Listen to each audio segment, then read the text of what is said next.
Assalamualaikum warahmatullahi wabarakatuh. Yang terhormat Bapak Arif Hakim selaku dosen mata kuliah Ekonomi Mikro Syariah, kami dari kelompok 4 akan mempresentasikan hasil kerja kelompok kami dalam materi permintaan Islam. Kelompok 4 berjumlah 3 orang, yakni Mbak Isvina Amalia NIM 0014, Rodotul Jannah NIM 0026, dan Fitrian Ningrum NIM 0034. Konsep permintaan Islami. Konsep permintaan dalam Islami menilai semua komoditi tidak semuanya bisa untuk dikonsumsi maupun digunakan, dibedakan antara yang halal maupun yang haram. Pengertian permintaan Islami.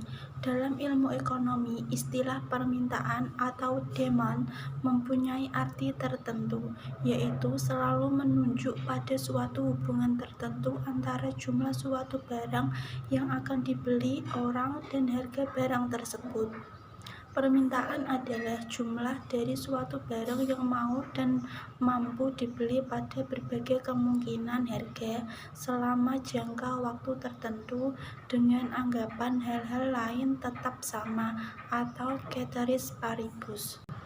Faktor-faktor yang mempengaruhi permintaan: 1. Adalah harga, 2. Harga barang lain, 3. Selera, 4. Jumlah penduduk, 5. Tingkat pendapatan. Hukum permintaan Islami. Hukum permintaan adalah makin rendah harga suatu barang, maka semakin banyak permintaan yang diminta. Sebaliknya, jika makin tinggi harga suatu barang, maka semakin sedikit barang yang diminta. Teori permintaan Islami. Permintaan suatu barang adalah hasrat terhadap sesuatu yang digambarkan dengan istilah rogbah fi al-syai, diartikan juga sebagai sejumlah barang yang diminta.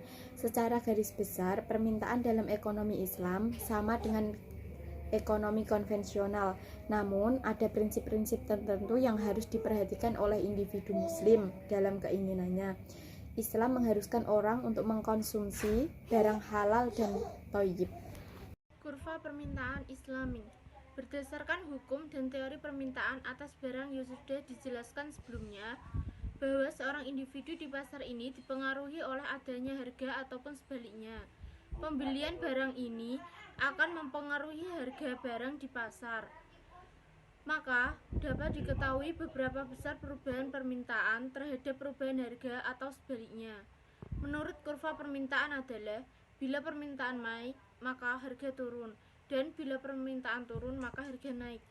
Menurut teori permintaan, bila permintaan naik, maka harga naik, dan bila permintaan turun, maka harga turun.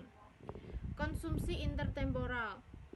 Pandangan ekonomi Islam mengenai permintaan hampir sama dengan ekonomi konvensional. Namun, ada hal-hal yang membatasi individu untuk berperilaku ekonomi yang sesuai dengan syariat Islam.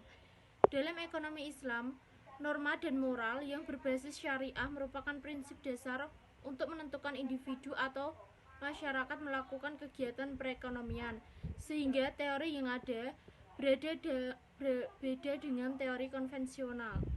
Dalam Islam, konsumsi intertemporal dilambangkan dengan Y sama dengan C plus infak plus S. Sekian presentasi dari kelompok kami.